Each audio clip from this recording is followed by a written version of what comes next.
Good evening, everyone. For those that are present as well as online, we will be starting the meeting shortly. Yeah. Hopefully within the next 15 minutes, as we're waiting for one extra board member. Unless you have your We appreciate your patience as we will get you started. have it with you, because I'm not gonna be able to do it because I'm working on another problem now. So,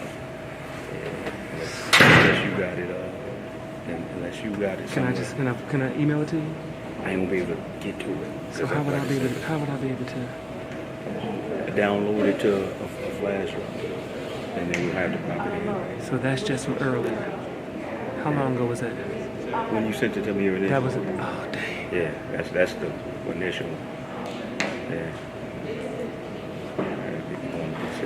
See that kind of stuff. See. Okay. So that's the long one here, sir. Now you're right. You can see got updated. Okay, so now we good. So you it's on here. On here. Just make sure.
Get a feel for how things work.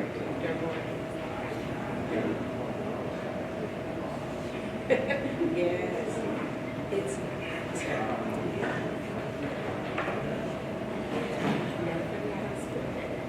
turn on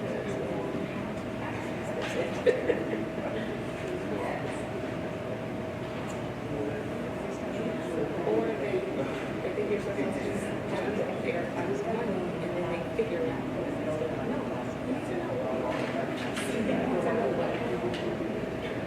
yes, look at your needs. Oh, there are these things that you have in need of extra supplies. So take a look at what they cost. Provide some sense we'll make sure you have it.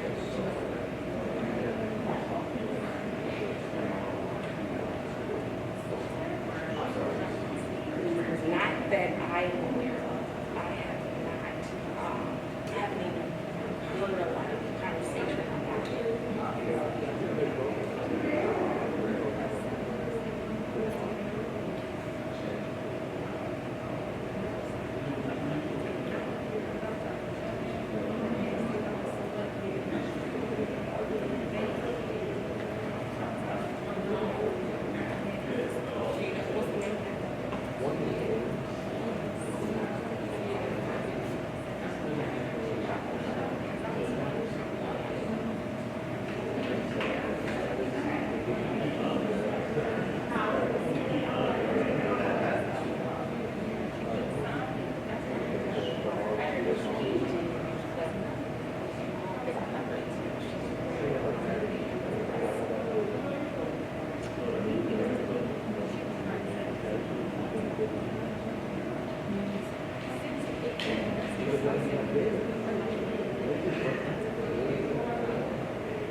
Nice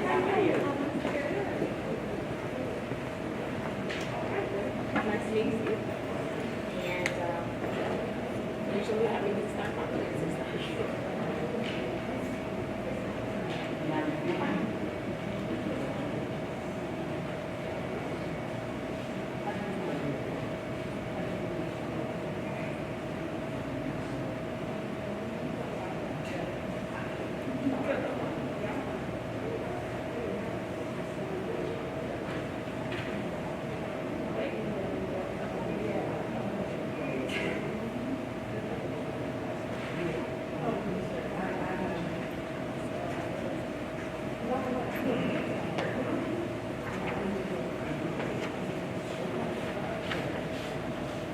Just so you know, they're on the podium up top, yes, so that you can copy that and that's fine.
Good evening, everyone. I truly do apologize for my tardiness. I'd like to do roll call to begin our meeting for Wednesday, December 8th. It is now 6:59 p.m. Brown. Here. Franklin. Ward. Here. Palmer. Here. Here. And now, the Pledge of Allegiance.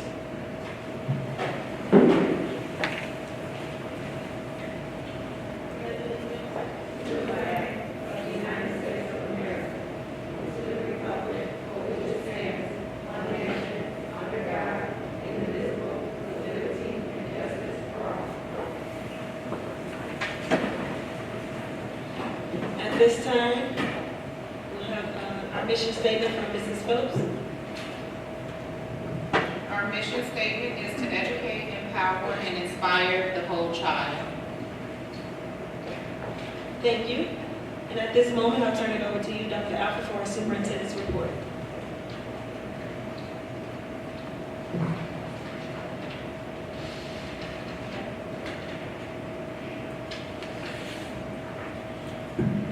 Good evening. I'm going to start, kind of go out of order, Madam President, if I will. I would like to bring our auditor forward so that he can, I'm going to bring Mrs. Owens first so she can introduce you, and then she will, the auditor will give his final report.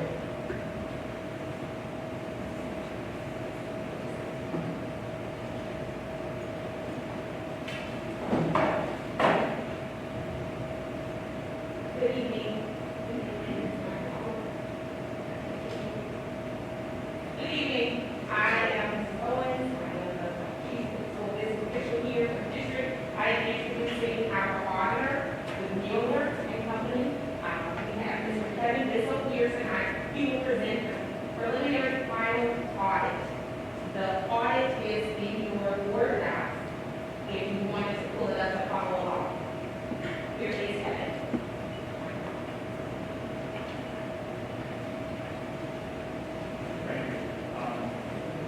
My name is Kevin Bissell.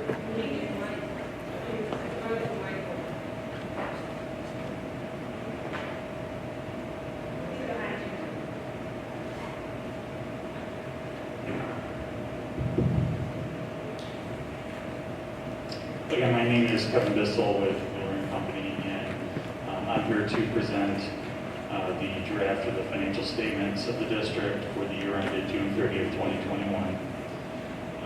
I believe you all have a copy of an electronic copy of these statements. So I'm going to go ahead and cover some key parts of the draft to give you an overview of the statements and where they're at right now. First, during the audit process, management and the auditor have certain responsibilities. And as far as management's responsibilities, management is responsible for the preparation and the fair presentation of the statements in accordance with the modified cash basis of accounting. This includes the design and the implementation of internal controls related to the preparation and the presentation of the financial statements that are free from material misstatement. As far as the auditor's responsibilities, our responsibility is to express opinions on the statements based on our audit.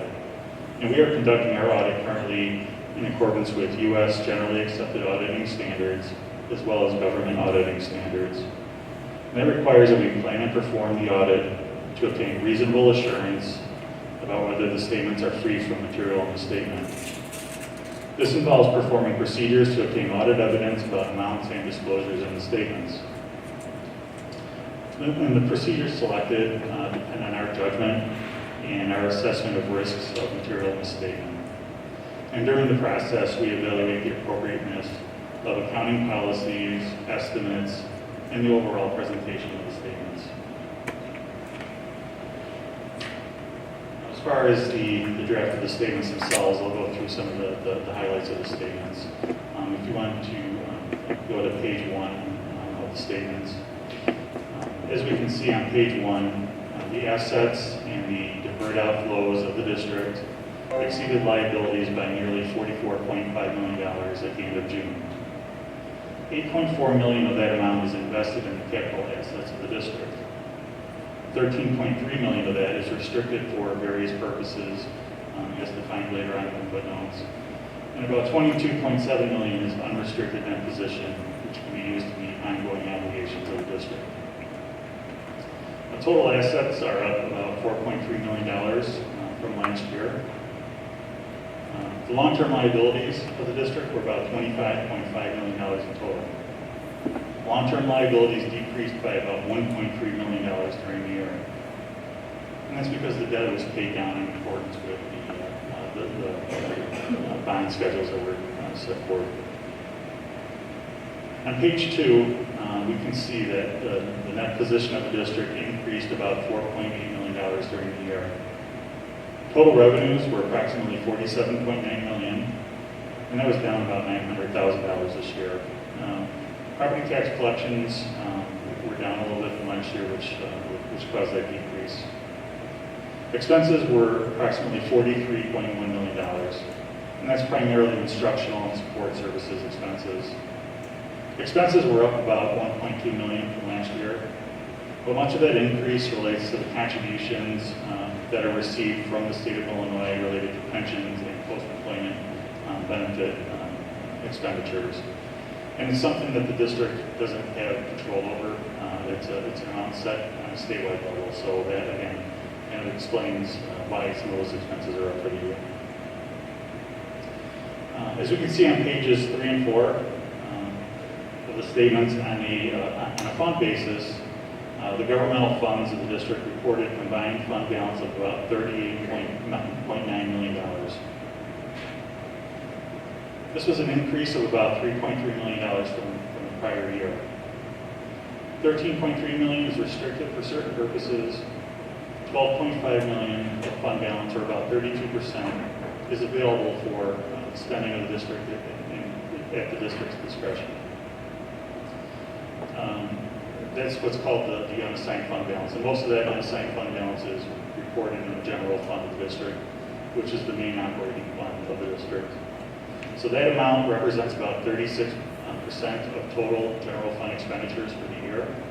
So that's kind of a barometer of how much fund balance you have at a given point. Pages 6 and 7 give some information regarding that $3.3 million of an increase in fund balance during the year. It gives some the details of the revenues and expenditures for the year.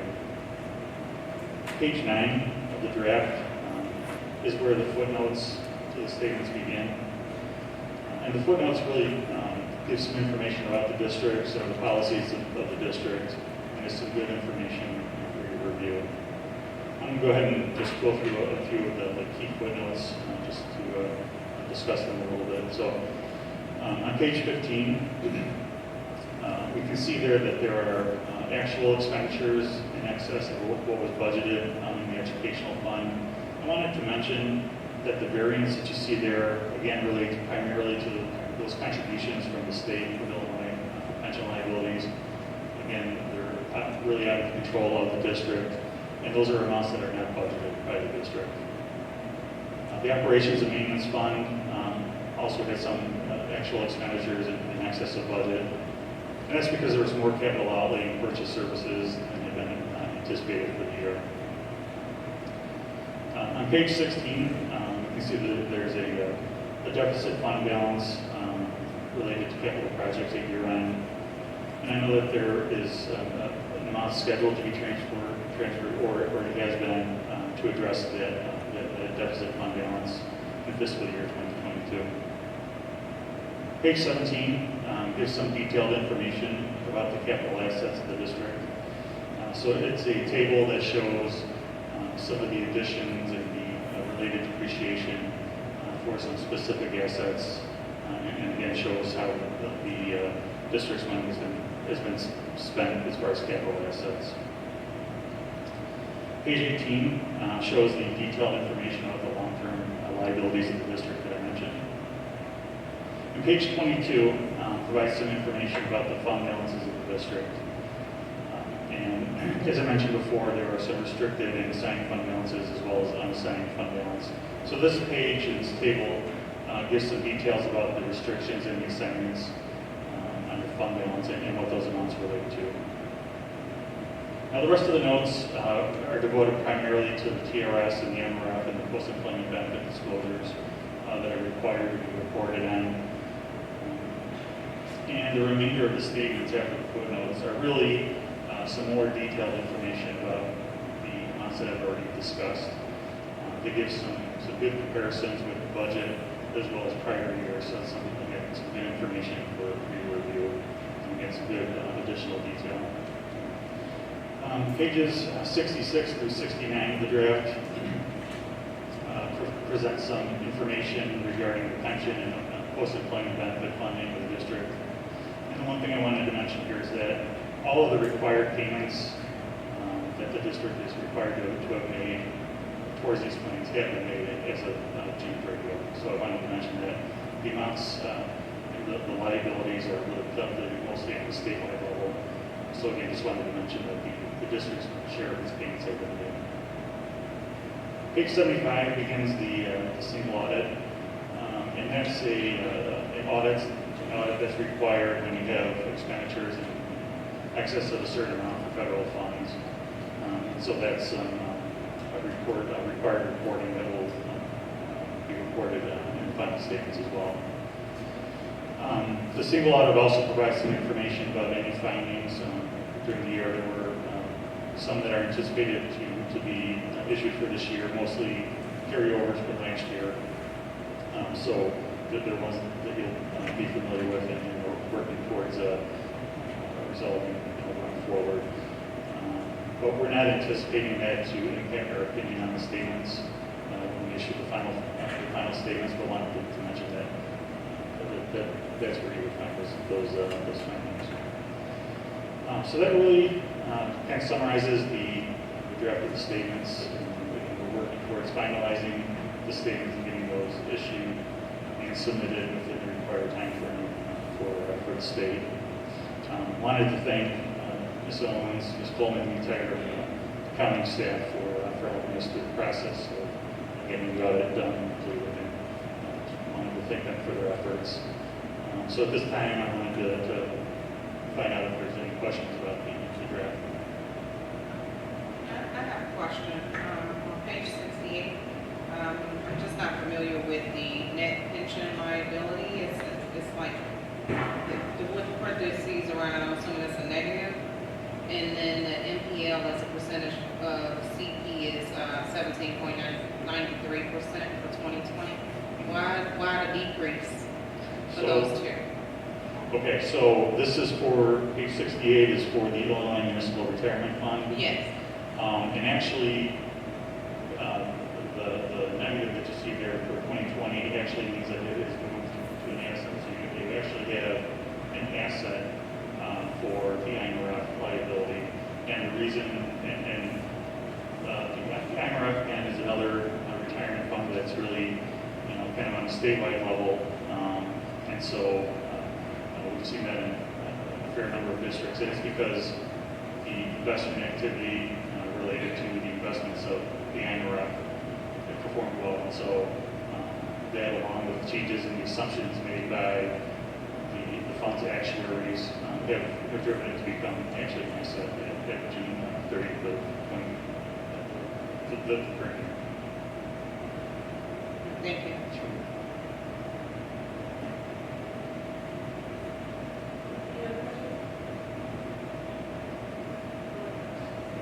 Thank you. Thank you so much.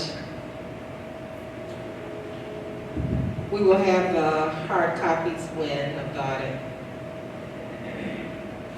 We're currently working towards finalizing the final issues and anticipating to, again, to meet the requirement of getting them filed by the 15th. So we'll get them over to you as quickly as we can get them. Okay. So you will each have hard-bound copies of the audit as soon as they get them to us. They usually come every year. So as soon as they get them to us, we will make sure that Jan disseminates them to each board member. Thank you, sir. Thank you so much. Thank you.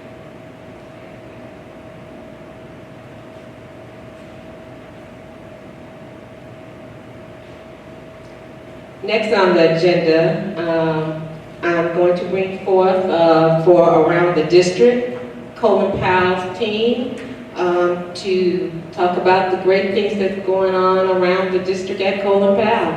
Come on down.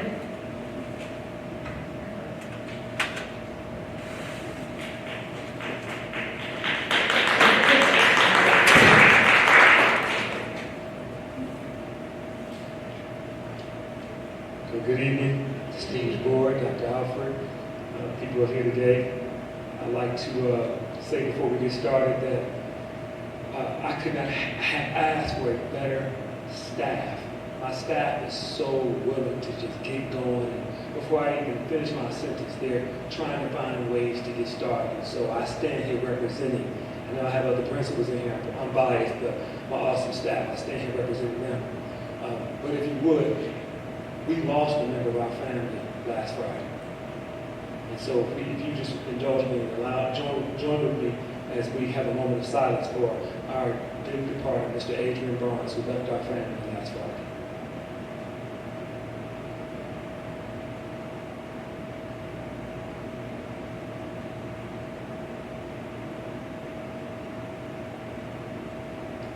Thank you. With that being said, the Colin Powell Middle School presents the Eagle Updates. As I start, I want to begin by just highlighting the effects of leaving Colin Powell during the pandemic. There are several factors. 6 core classes are currently filled by a long-term sub right now. The substitute pool has diminished drastically, so support staff are often pulled. The social emotional wellness concerns have adversely impacted student behavior, so there's a lot of requirement on management. The health and wellness concerns have greatly impacted attendance rates. Social distancing during lunch requires students to sit in a small gym and hall.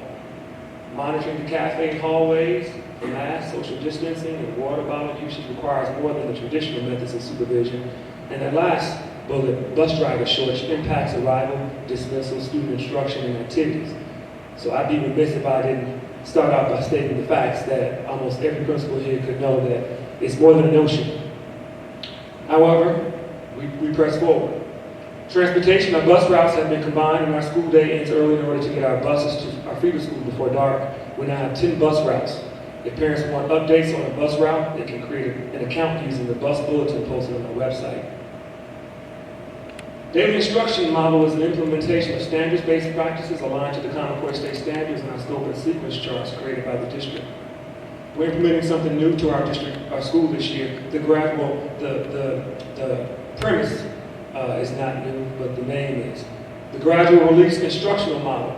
Essentially, good instruction is where the teacher gradually releases the control of the lesson to the students. So it starts off with the I do, that's when the teacher models. Then the we do, that's when everyone does it. They do, that's when they transition to small groups or collaborative partnerships. And then finally the you do. So that's the I do, they do, you do. That's the gradual release. And we monitor the student progress by using NWEA Study Island. As I mentioned, social emotional wellness is a major focal point that's steadily rising to the forefront. So Respectful Ways is the SEL program spearheaded by our very own Dr. King. It takes place within our social studies classes, 10 minutes per day. These are discussions and activities that talk about social emotional wellness. Then we have 7th University Mentoring Program, which started yesterday. This takes place on Tuesdays and Thursdays. They develop great discussions on activities on community building, training on conflict resolution, and modeling ways to foster peer interventions. This program, I'm very excited about this program. It was interesting to see some of our students who are not normally as engaged yesterday. PBIS, Positive Behavior Intervention System, is big. We have incentives of many, but the one I'm most proud of is the bingo incentive. Students exhibiting exemplar behavior may add their names to the teacher's bingo chart, and numbers are called bi-weekly on Thursdays. And then the names of the winners are called bi-weekly on Fridays, and these students receive a special prize from the administrative team. Would you be amazed what a bag of Doritos will do to someone's focus? And so here are some of our PBIS bingo incentive winners. You all see the snacks at the top. They were ready to get them too, so that's good. If that's the juice is worth the squeeze on that one. Sports. Our girls basketball has ended after a truncated season. They played valiantly. Our boys basketball is off to a good start. The game started on the week of November 1st. For our home games, we allow 2 people per player, 2 guests, $3 per person, and masks must be worn at all times. The girls basketball team led by our very own Coach Small and Miss Dancy. Miss Dancy helped out.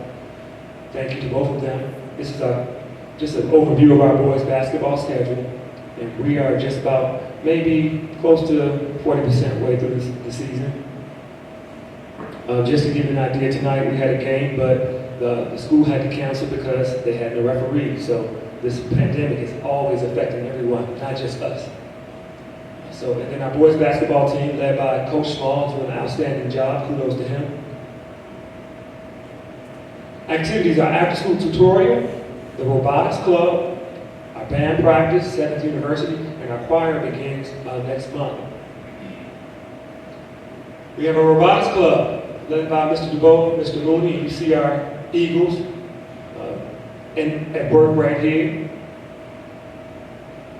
And then our STEM projects. That one in the center, I'm 6'1", and that center model stands just about as tall as I am. So if you stop by, I'm amazed at what they're doing. And so kudos to Ms. Dancy and her team. This slide, okay. These are social studies projects. All right, and so I'm not sure what I was jumping, but we have our time period projects, the layers of the earth, and then our Native American projects in the Buffalo. Great work our students are doing. And then our science cells projects on animal and human cells. Red Ribbon Week, an observation of anti-bullying and drug awareness. We often have a single week, and each day of the week there's a different distinction. And so this was Sports Day, and our students and staff really got behind this one, as you can see. And then the administrative team, Red Ribbon Week. Lastly, there's a component that I'm really excited about, the student digital portfolio. And again, I'm not sure why the formatting is off right here, but I'll read that. This portfolio is a culmination of all things Colin-Powell Eagles. And so it starts off with NWEA data. Students analyze the fall, winter, and spring assessment for growth. And so, for example, today, I won't get ahead of myself, I'll talk about that in other slides. Then there's the attendance and leadership, where students create behavior goals and track the leadership opportunities. Then you have your progress monitoring. Students use Study Island or IXL to monitor their progress. And then the student work, where students get to upload their best work samples and assessments. So this is I'm just giving you a snapshot of what a portion of that portfolio will look like. This is the beginning, and then this is where I'm really excited. I'm excited for all grade levels, but in particular, our 6th graders, because they'll be able to track for all 3 years their growth. So yesterday we had our Ela Assessment, and so we had the beginning of the year assessment in early September, now the middle of the year, so our students will be able to track their growth. Today was the math assessment, so they can do the same. And then tomorrow for science. And again, this is a digital portfolio, and this is something that the teachers have and the students have, and it allows them to take ownership over their NWEA scores. I had students talking to me outside today, letting me know about the math scores. Just the conversation, hey, Dr. Street, I have to get better in geometry. I did well in this, but not in that. So for them to have some specificity on where they need to go is ideal. And then for their progress monitoring, they can track where they're growing and where they need to get stronger. And this last sheet, I'm very happy about. This is my pride and joy, because to hear the students talk about this is a wonderful thing. It's the Wi-Fi, where I find out. The focus for our year is on connectivity. So what Wi-Fi? In that purple box to the left, that's where students will input their scores for the beginning of the year. The middle box, because we're taking our middle of the year assessment, so by the end of the day tomorrow, most likely at the end of next week when we finish with our makeup testing, they'll be able to track where they were at the beginning of the year versus where they are in the middle of the year. And then when you scroll down, it's kind of hard to read, but you see the little Wi-Fi signal. Where I find I can improve, where I find I have excelled, students know specifically where they got stronger, and then they know where they need to improve. And at the bottom of the sheet, this is completed with each student and their teacher. It says, check your bars. I was having fun with the whole Wi-Fi thing. So BARS stands for Balanced Assessment Reporting System. That's a teacher's way of documenting where the students need to grow and what particular skills they need to focus on to strengthen their bars. At this time, I'm going to have Ms. Barnes and Ms. Moreland to come around and pass out a notification to everyone. My understanding is, for the first time since 2019, our band concert bands are going to have their first concert, virtual one, on next Thursday, December the 16th at 6:30 p.m. And so they created some nice invitations they wanted to pass out to the board. And so to our families and community, again, they will be here live, but we'll stream the service, stream the concert for everyone. Are there parents that will also We haven't opened it up to parents, but you know, we just trying to be mindful of COVID. We haven't, but Let's talk about that. okay. only because we allow parents To- to parents, that's all they do. Duly noted. We can do that. Absolutely. All right. And then the last slide, Mr. Brown, come on up. The theme for our school year was increased connection. So each week in my Eagle Mentality staff newsletter, at the end, I will provide a quote or a passage or a reference point for how to connect better with students, with staff, with community members. This book by John C. Maxwell, everyone communicates, but only a few connect. And so this is a reference point, and it's great to see teachers hear them talk about ways that they've implemented this to better communicate with each other and with students and with the community. And that concludes the Eagle report.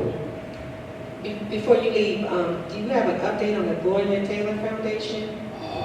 I forgot. Oh, I was moving too fast. Absolutely. I just saw her today. Absolutely. Yes, yes. The Gloria J. Taylor Foundation is an awesome program. Works through our health classes. And so each health class, they have a full gamut of working on career development, social emotional wellness, conflict resolution, just the full spectrum. And so just walking past here today, I saw her today with a little Sigma Gamma Rho t-shirt on, and the students were really excited about it. And so charge that one to my head, not to my heart, God. One more thing. Those 6 classes, does that include Mr. Barnes' class now? No. So no, that would be 7. So 6 classes. So he's our math specialist. So it would be.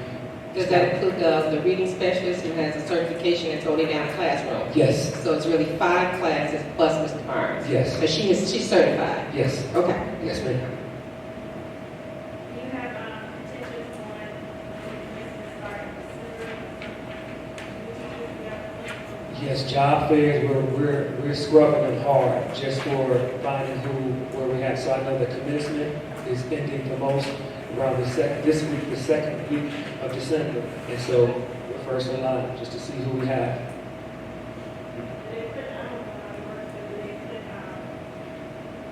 Are they on the list as a district that's looking for teachers? Or is there some type of? I'm not familiar with that.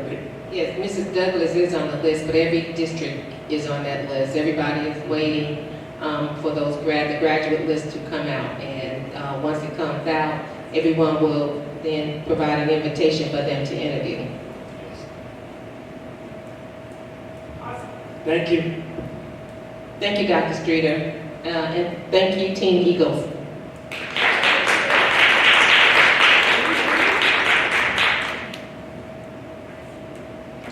Okay, in your press policy. In your packet, you have press policy 7.20, and there's just one little highlighted area, and those highlighted areas, 4 statements related to what the district should and should not do when conducting an investigation on a sexual harassment case. And so what IASB is asking us to do in this policy is to adopt that language in policy as drafted. So IASB just needs us to adopt it, and they will upload it into press. Just those 4 statements. Any questions about the policy?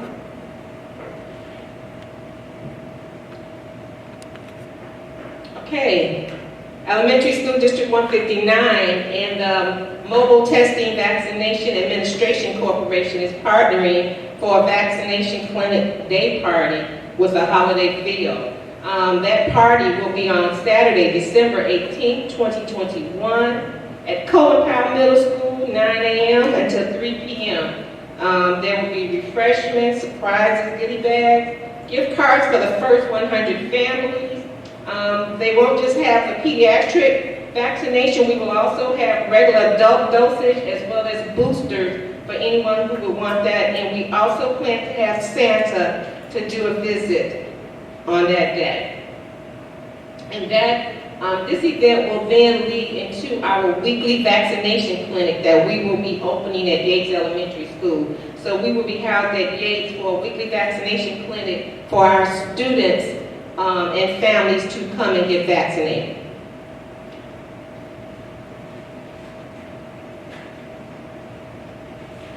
Board, as you know, we have a school resource officer, and the Village of Matteson has called and asked us to revisit the issue of the school resource officer. For those of you who were here right before COVID, we made a decision to discontinue the payment of the school resource officer to the village. Well, they're asking us to revisit that. If you can recall, we did say that we would revisit it at that time. Mr. Petraka and I were charged with coming up with an MOU that was right before COVID for the board to review on some new terms for the school resource officer. And so I'm asking the board president and I, they would like to meet with us. So I'm asking the board president and I that we convene a meeting to meet with them to discuss this.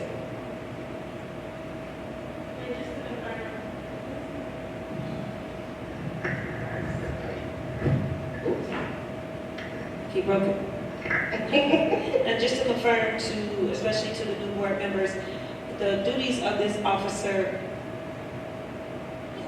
this district, District 159 pays, but other districts get the same quality without a payment. I just want to make sure that he will still have to do the same thing, but with us, we contract in and pay, but other districts don't pay. I think those are some of the things that would go into the MOU of what we will require if we did pay. What we require more than what we were getting. Okay. But if you and I can sit down with Mr. Burton and their Chalmers to hash that out. Okay, Navigate 360. We actually purchased Navigate 360 in the 1920 school year when Dr. Woods was here. We conducted training and began implementation in all buildings. This product helps us to ensure a safe and secure environment free of any types of threats, and also to enhance our safety culture throughout all of our school buildings. This product would also it houses our drills, rosters, and our emergency management plans needed in the event of any threat. And so Dr. Johnson was going to do a presentation on Navigate 360, but he had an emergency with his dad, so keep them in your prayers. But he will do the presentation on next month. Well, he would show how we all have it on our phones and how that operates. Yes, we are revisiting it, we are re-implementing, we're giving more training on it for people who were not here when we originally trained. Construction update. The beam signing ceremony was wonderful. On November 16th, we had a ball, the principals, the students, the board members that came out, we had a ball. And that beam was set into place in the roof structure the other day. And so now they're setting all the steam bills in for the roof structure, all of this week and next week. The bricklayers are out there putting the face, the true brick on the building. ComEd and NICOR was out there this week working away. AT&T also came out this week to review the phone, cables, and internet line. Sanitral, our security company, came out this week to revisit where the equipment also will be housed, and Mrs. Owens will give an update on that next month because we underestimated what we actually needed Sanitral to do. So when she gives her report next month, we will have that report in there. And the roof will be going, I thought I was going to say on fire. the roof will be going up next week, thank you, because we need to beat the winter in and get that roof on. So the roof to the STEM center and the district facility will be on before Christmas, hopefully. Yes. 664. Yes. So I'm hoping so that's really key for them to stay on target for the construction project is that they get that roof on very soon. Attendance update. Dr. Johnson would normally give the attendance update, but he's not here, so I'm going to give it. Our attendance for November overall is 92.2. We're kind of holding steady. Last month it was 91.2. In September it was 74.2. So we're growing and we're holding that pace steady. We just need to get to 95%, which is our goal, is to be at 95% attendance. And lastly, all I have is the roofing work. We did meet with DLA architect about the roof work, and we have some projects, some minor and some major. Some that need to be done right away before the winter set in, and some that can actually wait until the spring, or will wait until the spring. We want to move forward. Well, the board has given us the approval to move forward with DLA, but we want to move forward with these minor projects to, I'm sorry. This just came about 3 o'clock today, so it was not uploaded. But these are some pictures, as you can see.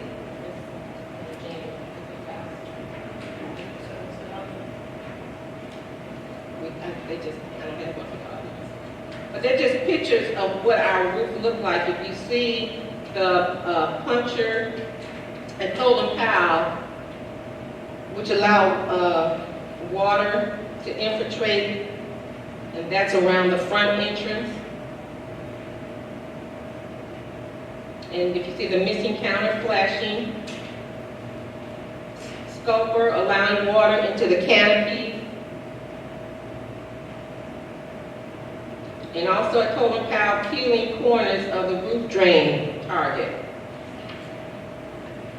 At Seton Prairie, if you see there's slits in the roof, which is allowing water to infiltrate in. So we need to close up those slits as soon as possible before the snow comes, and when the snow begins to melt, that water will then seep into the roofs. Also at Seton Prairie, it's a peeling corner of patch target. You see that with in the circle? And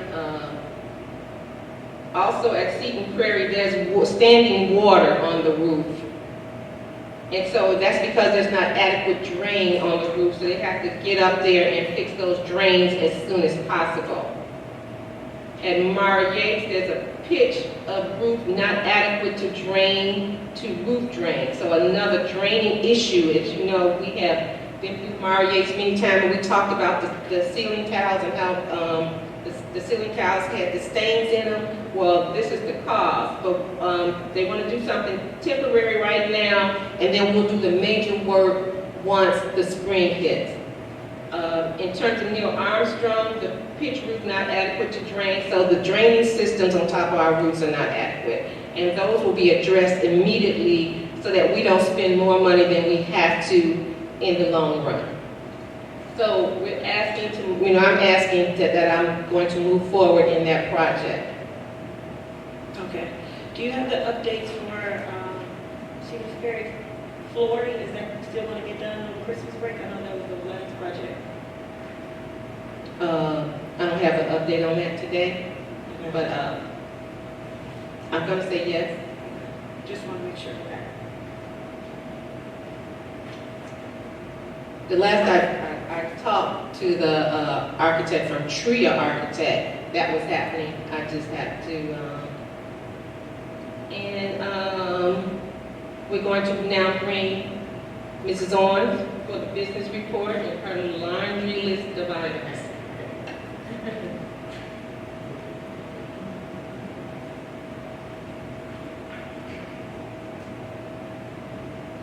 Good evening once again. Please forgive my laundry list of items. The majority of these items we have already discussed. They were on the board meeting for discussion last month. And so I'll do a recap, but I wanted to point out a couple of things that were requested of me last month. One of the questions the board wanted to know was a kind of a background on what the different type of abatements that we have. And so we have a couple of different abatements. We have incentive-based tax abatements, and that happens when a business that is either new or already established is looking for a tax break so that they can either come into the taxing district or so that they can stay in the taxing district. And so they make those agreements with the different taxing districts that they're in. And so those are incentive-based. We also have tax abatement for what we call, it's called a levy adjustment abatement. Now this is new, and it's as a result of a new public act, Act 102-0519. And it begins with tax year 2021, where a prior year levy adjustment, that prior year being, they're taking information from tax year 19, and they're making the calculations. This is something that the Cook County Clerk's Office is doing automatically, but they'll take those adjusted amounts and they'll have them included in the 2021 property tax rate collection calculation formula. And that's going to be for each eligible taxing district, which we are an eligible taxing district. And we have received notice that our aggregate refund amount is $717,633. This dollar amount is going to be added as a line item to our 2021 levy edit report. And again, I say this will be done automatically. This is not something that any districts are doing. This is something that is done automatically through the Cook County Treasurer, the Cook County Clerk's Office, I'm sorry. And it is our recommendation to the board that the board agrees to abate the levy adjustment amount. So that way those funds are given back to the taxpayers. So that's the amount of the levy adjustment. Okay, $717,633. There's also what we have as the property tax relief grant. There's an abatement that has to happen with that. So those are funds that the district has to apply for, and if the district receives those funds, then we have to abate those taxes for 2 years. And this is administered by ISB, and it was created with the passage of the evidence-based funding model that we now use. The property tax relief grant provides school districts with high tax rates relative to other school districts with an opportunity to lower the property tax burden on local taxpayers. And this is the state will be replacing a portion of foregone tax revenue with state funds. So these are state funds that we would have to apply for, where they would then say, hey, this amount, because you are taxed higher than other districts, if you apply and should receive that, this is how much the dollar amount will be. And we have to abate that, meaning we have to lower the local taxpayers' dollars by that amount. So those are our different different tax abatements that you'll see, which we have primarily discussed. Can I just be clear so they understand? Yes. That the adjustment levy, as well as the property tax relief, will benefit the residents. Yes. So those will be abated back to the community. Yes.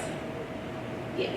And last but not least, regarding the abatements, because we received the property tax relief grant in prior years and we abated the taxes accordingly, there are funds that the district received in the base funding minimum. As a result, it was a higher amount that the district could receive than we would have normally without that property tax relief grant.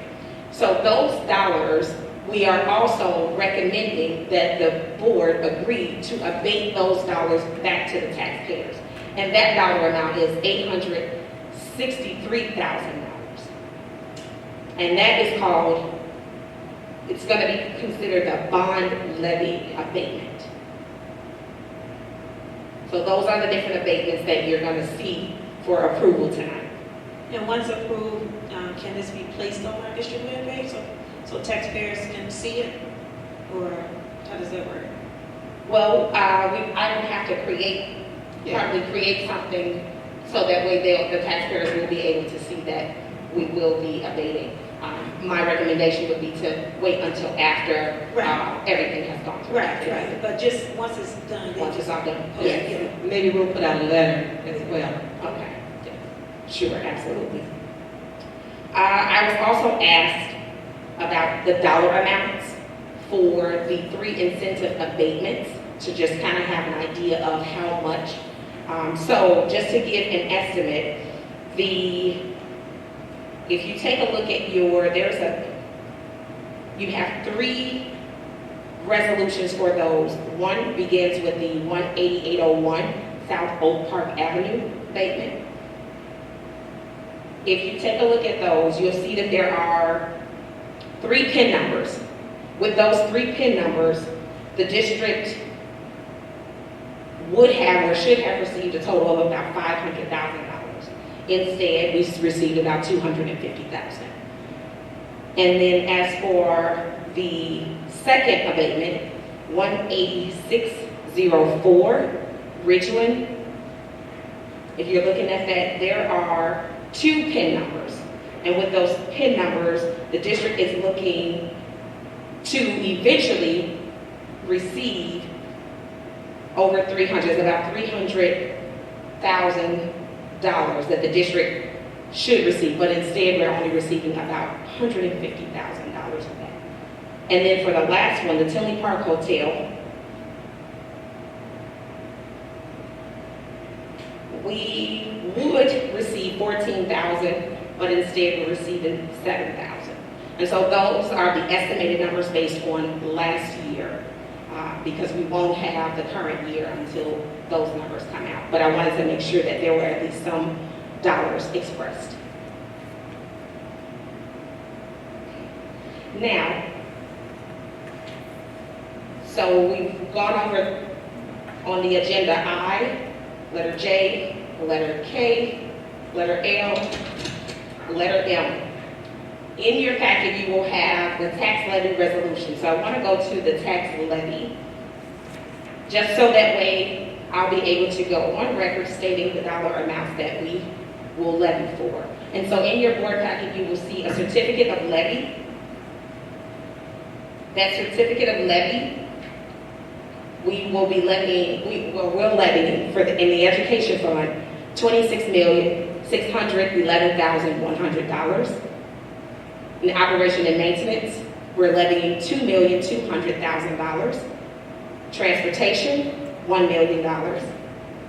Working cash, $200,000. Municipal retirement, $5,000. Social Security, $400,000. And fire prevention and safety, tort immunity, 0. And I just want to reiterate that because the fund balances are healthy in those areas, we are not going to levy in those areas. We want to make sure that we are not over levying and having excess in those accounts. So those accounts are safe. Those funds, I should say, are safe.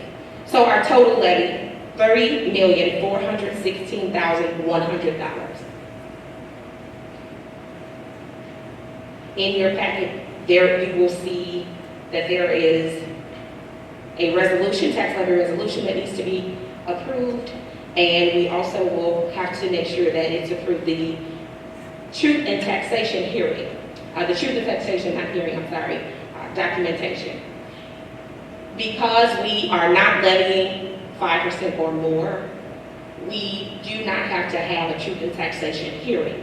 Our current levy is 4.65%, so we are safe and we are under the threshold. We are safely under the threshold. Are there any questions?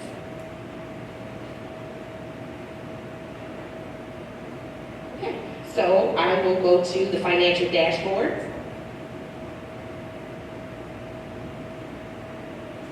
I was also asked to do a comparison, so during this time I will also do the comparison as we go through. So for our October month of 2021, our beginning balance is recorded $38,815,917.60.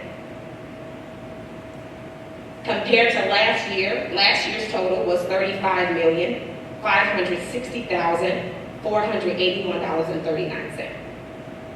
Our revenue, October of 21, we have currently received $15,651,747.46.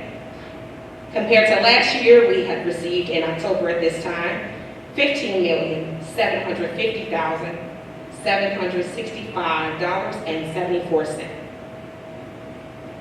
Expenses, currently $11,079,614.93. October of last year, $9,705,544.28. Zero transfers.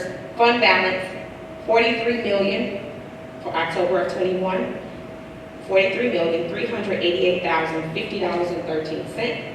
Compared to last year this time, $41,605,702.85. And that is our fund balance dashboard presentation. Any questions?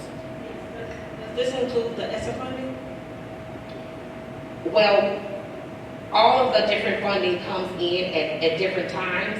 It's not all in one, so this could include some of those funds, but which one right now, I wouldn't be able to tell you whether some of it is ESSA 3, ESSA 2, but it's a collection of all of the funds that we've received thus far, Okay. which could include. Okay, just want to make sure, because I know there was a lot of extra funding and grants we were given, so the difference is only like $3 million. But I know we received a lot more, so I just want to know the difference. Yes, so our federal grants, we don't receive our federal grants just deposited into the bank. We have to, once we apply for those funds, we're allocated those dollars. We have to spend those dollars and then show the expenditure reports that we spent the money correctly in order for the state to reimburse us the funds back, and then it's deposited. Any other questions? Very good. Thank you. Thank you, Mrs. Owens. Madam President, Board of Education, I give my report. At this time, thank you so much for your report. Thank you so much to all the presenters. We truly do appreciate the time you have taken to ensure the board that things are being done in the district as well as the community and our stakeholders and parents. At this moment, I will turn it over to Mrs. Phillips for our audience to visitors. We do not have any audience to visitors today. Okay, did you want to read from the last month's?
And what she's doing, as promised, we made the decision to, since we don't answer the questions at our board meetings, we go back and answer the last one, and then we get the questions from this month, we read them, and then we just to make sure we're giving you the most accurate, up-to-date information. We don't want to get the questions the same night, say things that we may or may not know. So we want to make sure that we're not leaving anyone out and making sure that your questions are answered, but they're answered correctly.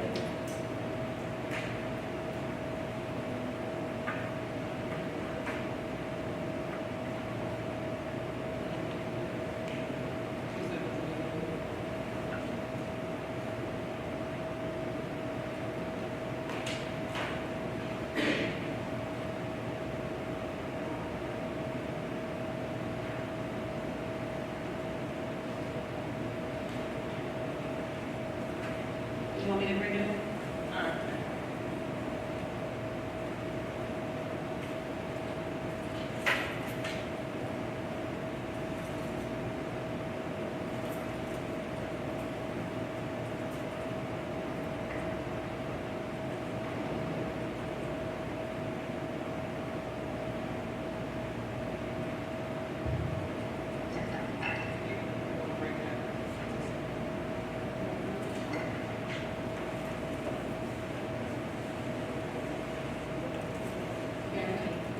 Yes. Sorry. Okay.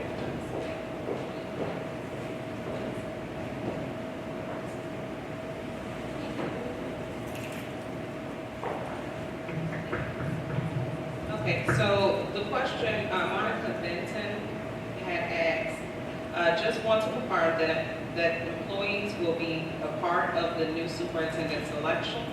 The board response is yes, the employees will be a part of the new superintendent selection process.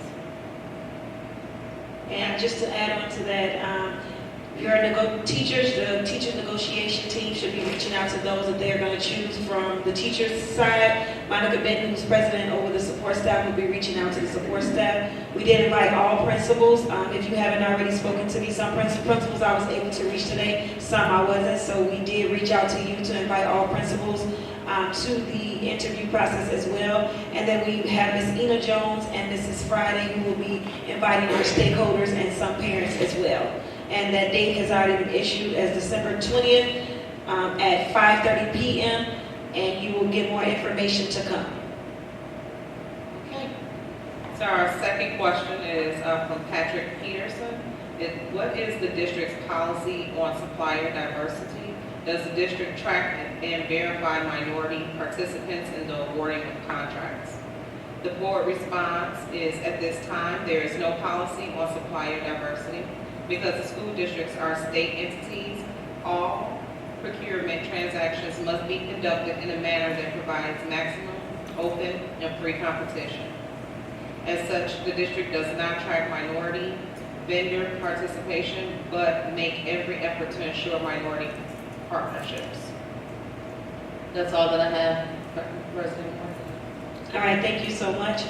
At this time, it's closed session. But we, as a board, have already determined our answer, so there is no need for us to go to closed session to discuss appointment, employment, compensation, discipline, collective negotiation, bargaining, and board self-evaluation. So we will continue to go straight ahead to our motion agenda for tonight.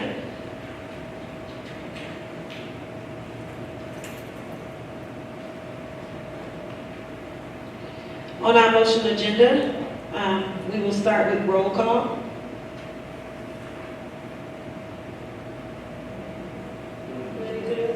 Okay.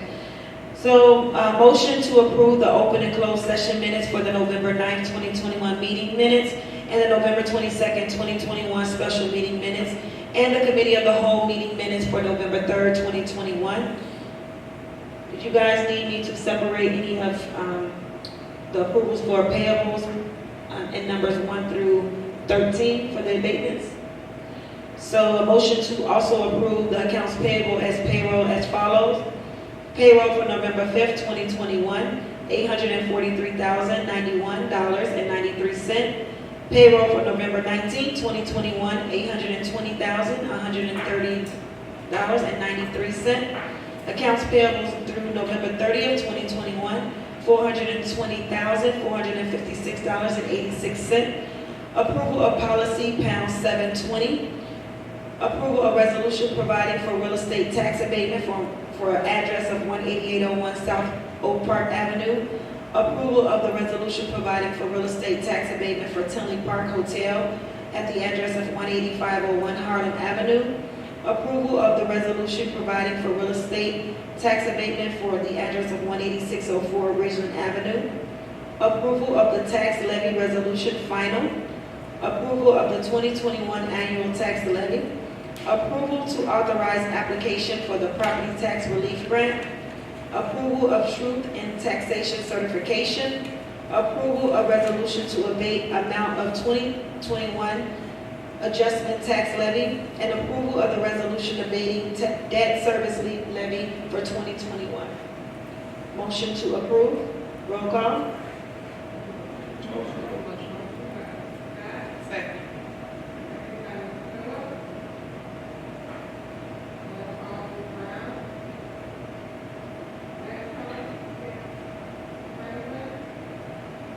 Yes. Yes. At this time, a motion for our approval of our certified staff employment. We have Theodore McGinnis, resignation, physical education teacher at Cedar Prairie and Woodgate. Gregory Burks, hire, long-term substitute at Maury Yates. Sheila King Comer, hire, long-term substitute, as well as reading specialist for district-wide. Approval of Diabion Curry, hire, safety coordinator district-wide. Approval, well, we'll do the first one. Approval of certified staff employment. Motion to approve. Second. I'm sorry. Motion.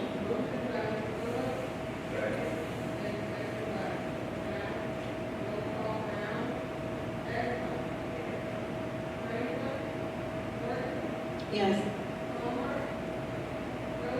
Yes. Approval of a support staff employment.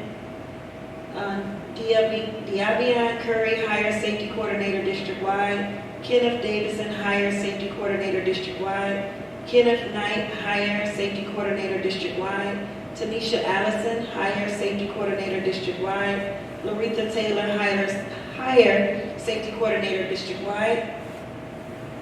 Motion to approve, but before my approval, I would like to discuss the, not in open session, but put an amendment on the pay.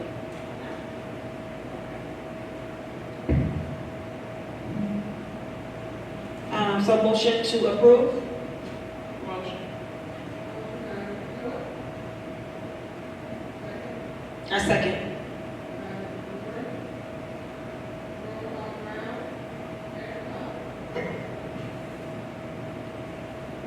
What was your question about the amendment? I would like to do an amendment for the pay amount, the base pay amount. So we are still at 18? Correct.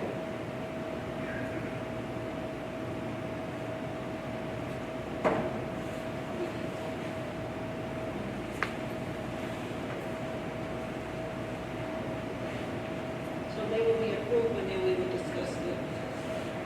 Yes. Yes. Yes, yes. Did you understand? Do you understand, Ms. Ashton? Motion to approve the hire, but we will discuss, Adjusting the adjusting the salary. At a later date. Yes. Yes. Yes.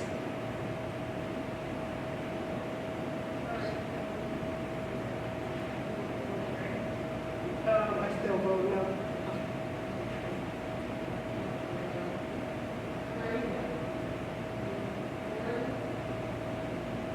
Abstain.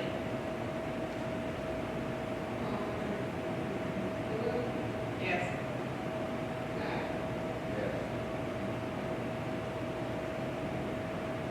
Actually, I vote yes, considering the, with the pay, to discuss the pay.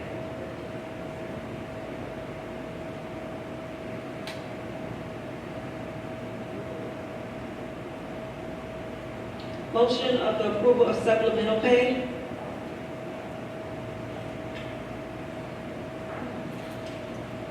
There are a lot of names, so please bear with me.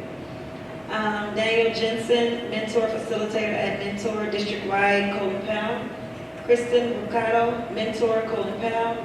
Jill Canizzo, mentor, Mara Yates. Lau DeBose, mentor, Powell. Eric Mooney, mentor, Powell. Tasha Fryson, mentor, Powell. Suzanne Goldsboro, mentor, Cedar Prairie. Courtney Goodlow, mentor, Neil Armstrong. John Gorman, mentor, Powell. Valerie Harms, mentor, Powell. Patrice Hawkins, mentor, Neil Armstrong. Valerie Keller, mentor, at Mara Yates, ×2. Dana Kinney, mentor, ×2 at Woodgate. Samantha Korchek, mentor, Powell.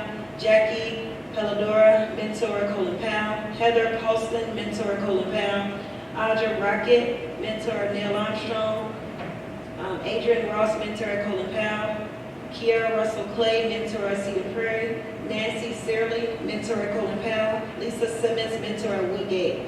Tiana Ward, mentor, Cedar Prairie. Shauna Clarice Watkins, mentor, Neil Armstrong. We have Cameron Small, 7th grade girls basketball, Powell. Cameron Small, 8th grade girls basketball, Powell. Daryl Moffitt, 7th grade boys basketball, Powell. Daryl Moffitt, 8th grade boys basketball at Powell. Monica Benton, PBIS coordinator at Woodgate. Kenyatta Fisher, PBIS at Woodgate. Renee Hardy, PBIS at Woodgate. Rose Rabick, PBIS at Woodgate. Andrea Gardner, PBIS Woodgate. Tanisha Brownlee Davis, PBIS at Woodgate. Dorothy Young, PBIS at Woodgate. Cindy Botillos, PBIS at Woodgate. Linda Harris, PBIS Woodgate. Antonia Hill, PBIS Woodgate. Michelle Garing Garbes, pardon me if I pronounced that wrong, PBIS coordinator at Cedar Prairie. Kathleen Albertino, PBIS at Cedar Prairie. Gwen Pounds, PBIS at Cedar Prairie. Crystal Herrera, PBIS at Cedar Prairie. Kiara Russell Clay, PBIS at Cedar Prairie. Jabari Dowdell, PBIS coordinator at Neil Armstrong. Audra Rocket, PBIS at Neil Armstrong. Ashley Miller, PBIS at Neil Armstrong. Nathaniel DeMarco, PBIS at Neil Armstrong. Sarah Grohl, PBIS at Neil Armstrong. Courtney Goodlow, PBIS at Neil Armstrong. Michelle Tangrady, PBIS at Neil Armstrong. Lau DeBose, PBIS coordinator at Cedar Prairie, at Powell. Jacqueline Pelladora, PBIS coordinator at PBIS Powell. Carol Kip, PBIS Powell. Eric Mooney, PBIS Powell. Karen O'Quinn, PBIS at Powell. Cameron Small, PBIS at Powell. Kristen Bucata, PBIS Powell. LaDonna Daniel, PBIS Powell. Kelly Nolan, PBIS at Powell. Gwen Johnson, PBIS at Powell. Motion to approve. But can I ask for one thing before we move forward, is that is to remove Antonia Hill? Antonia? Yes. So motion to approve the support supplemental pay with the removal of Antonia Hill. Is there a reason? Yes, because she's an administrator, and so her pay is different. Okay. This pay. Okay. So motion to approve supplemental pay? Motion. Second, by Hitchcock.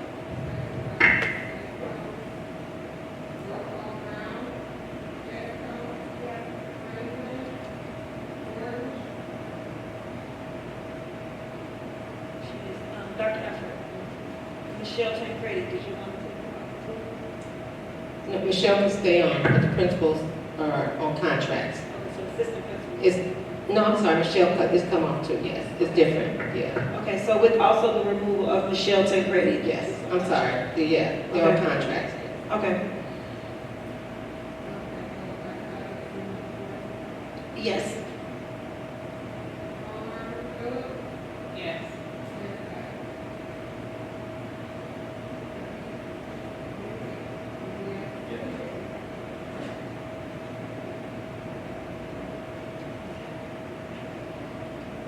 That's it? Okay, at this time, motion for adjournment?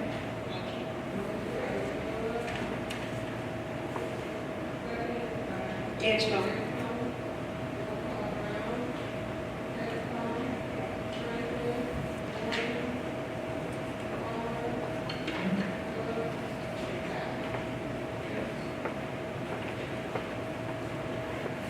Thank you so much, teachers, principals, staff, stakeholders for attending tonight's meeting. Hopefully you all can start doing some incentives at the school to bring more people out. Good evening and have a great night. Thank you.